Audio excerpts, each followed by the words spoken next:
Hello again from Peace and Justice, Brussels. I'm our talk.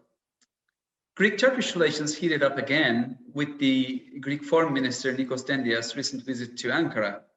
Today we're going to talk about current developments between two states and explore further and newly merged developments in the region in the center of these states. To make the sense of this, we are hosting Mr. Constantinos Filis. Mr. Filis is Director of Research Programs of IDIS, that's Institute for International Relations, Greece, which is considered one of the top think tanks in the country. He held several positions in the Institute for the past 17 years. He is a distinguished scholar with many publications who served in many prestigious institutions like St. Antony's College and Oxford University. He has conducted a number of studies and advised international and Greek corporations. He's an active contributor to public debate in Greece and abroad. He is a member of the Greek-Turkish Forum, as well as the Greek-Russian Society and director of the International Olympic Truce Centre. Mr. Filis, thanks for joining us today. Thanks for your kind invitation. Mr. Filis, thank you so much for accepting our invitation and joining us today on Brussels Talks. Let me start with the first question. On Thursday, April 15, the Greek Minister of Foreign Affairs, Mr. Nikos Dendias, visited Ankara. Mr. Dendias expressed and pointed out with confidence the official Greek positions. Diplomatically speaking, how do you judge his stance towards his counterpart, Mr. Çavuşoğlu? What did the international and Greek opinion say about Dendias' position and behavior? I'll start with the obvious. It's better for fire to be exchanged in a press conference than on the ground.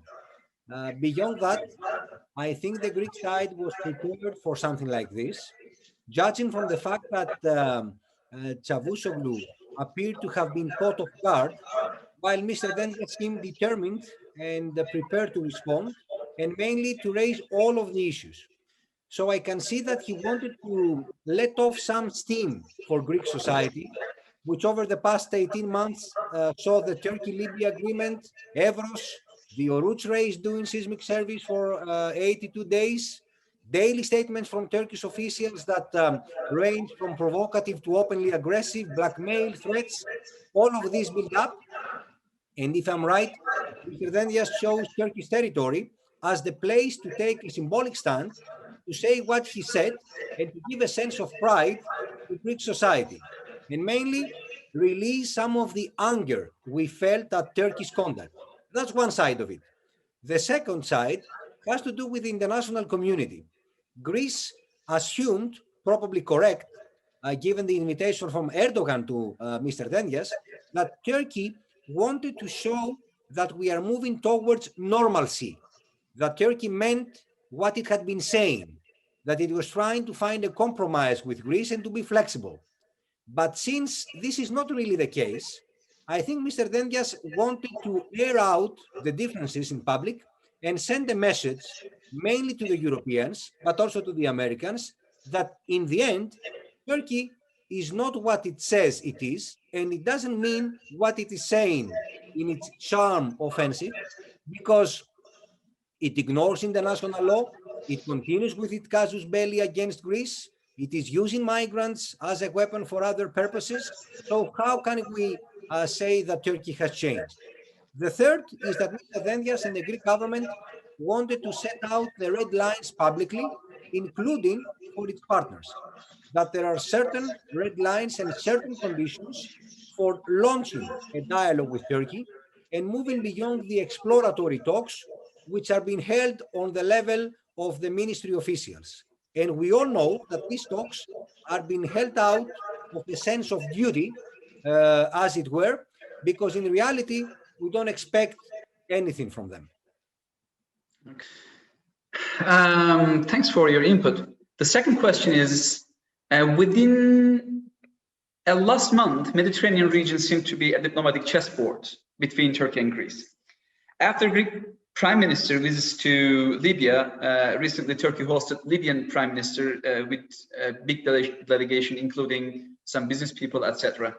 And Greece signed an agreement with Egypt, and consequently, Turkey decided to rebuild relations with Egypt after 8 years of silence. Çavuşoğlu talked to Egypt foreign minister. And now, Mr. Dendias and the Minister of National Defense, Mr. Panayotopoulos, visited Saudi Arabia on Thursday, and they signed an agreement. My first question, what is your take on this fast diplomacy?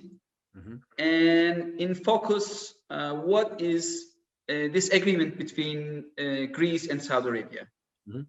Let me start with Egypt and Greece by saying that our agreement of delimiting our exclusive economic zone with Cairo was a necessity, given that we had the illegal agreement between Turkey and the government of Tripoli in delimiting their exclusive economic zones.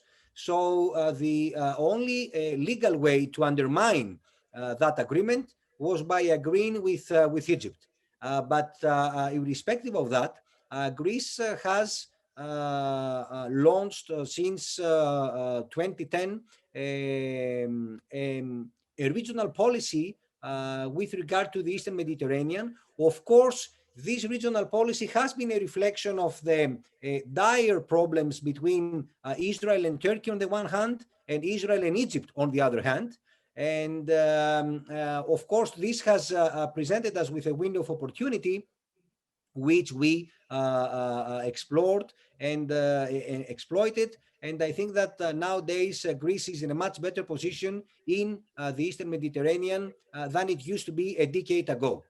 With regard to Saudi Arabia, well, actually, our relations with Saudi Arabia are an extension of a regional policy that began in 2010, as I said, with our rapprochement with Israel, and continued in 2013 with a rewarming of our relations with Egypt.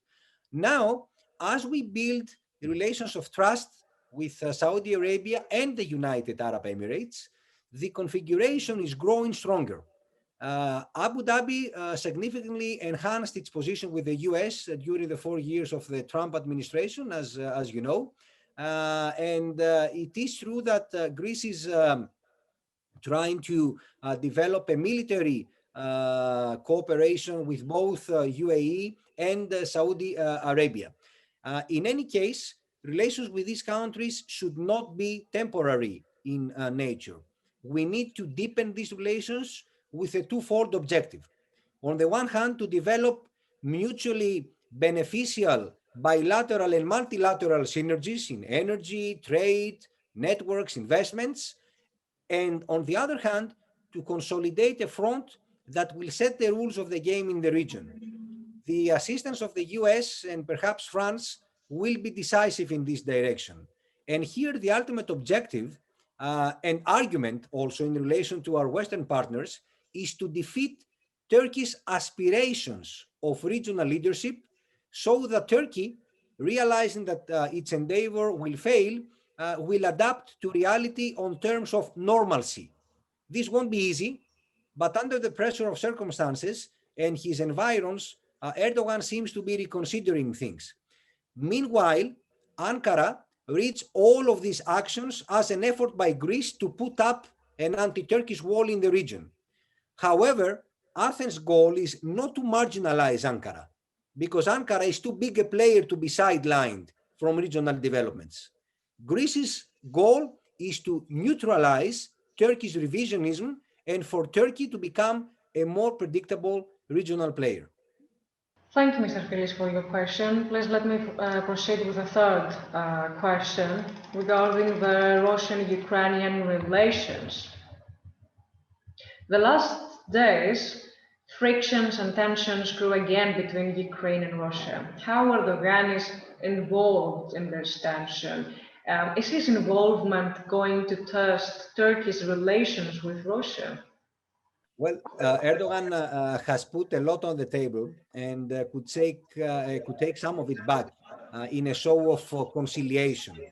This would help him gain and gain ground and goodwill abroad without significantly backtracking on his key interests.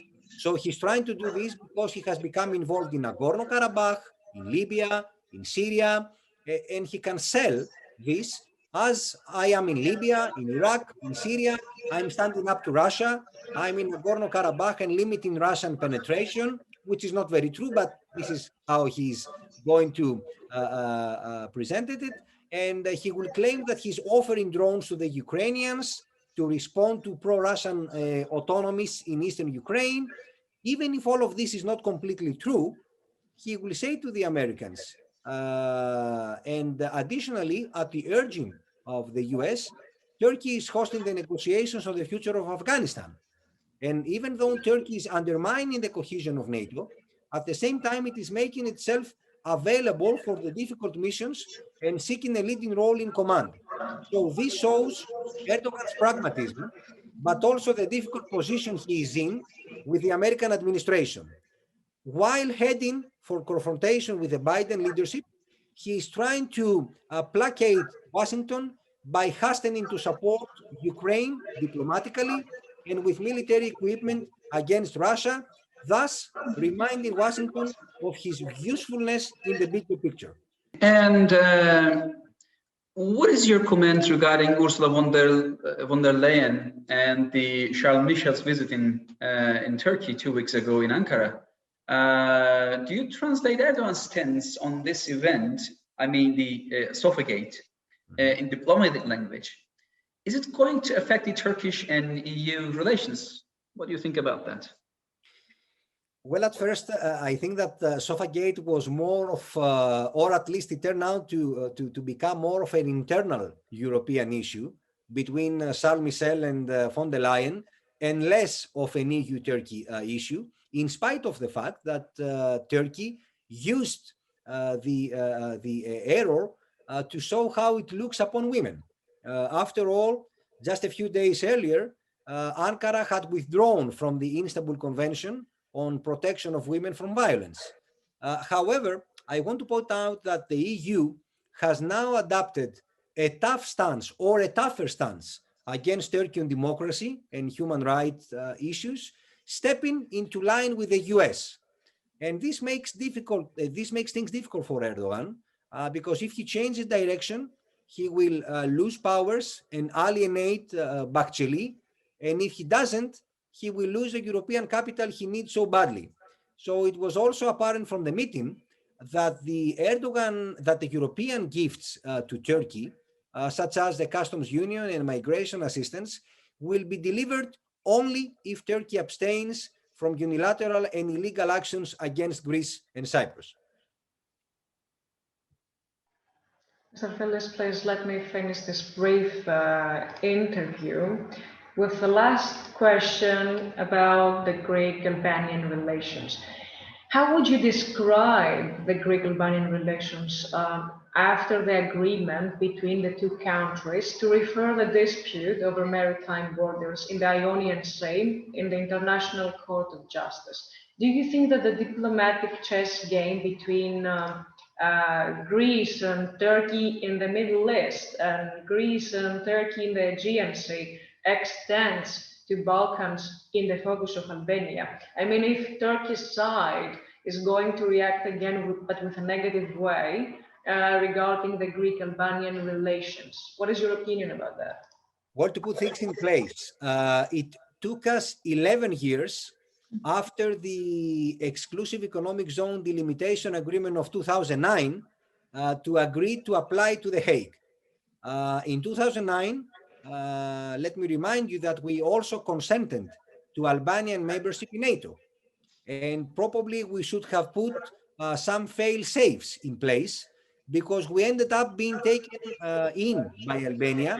We first signed the exclusive economic zone agreement with Greece, then joined NATO, and finally rejected the settlement with Athens. Unfortunately, anti-Greek sentiment has taken root in Albania, and this hinders the efforts to resolve our disputes. We see that confrontation with Greece sells, and political parties try to use this. Nevertheless, I do not expect to see any major changes following these elections, the elections on Sunday.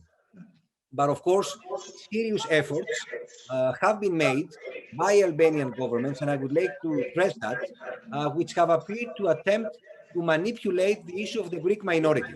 There is a Greek minority living in Albania, and the way Albania treats this minority is a major thorn in Greek-Albanian bilateral relations. And of course, the Greek side will not stand for it. As for Albania's accession to the EU, it is a given that the Greek side wants this and can help the Albanian authorities as well as the North Macedonian authorities to make a smooth and effective transition to the European acquis. But during this process, of course, Athens will have leverage if Tirana or Skopje fail to comply with Greece's reasonable demands. Mr. Filis, thanks very much for your lots of input, valuable input. They really shed light to the many issues that has been developing in the area. Hope to see you again in one of our podcasts in the future. Thank you once again for your invitation. It was a pleasure. And of course, I remain at your disposal. I hope to see you soon. Mr. Filis, thank you once again for accepting our invitation, and we hope to see you again.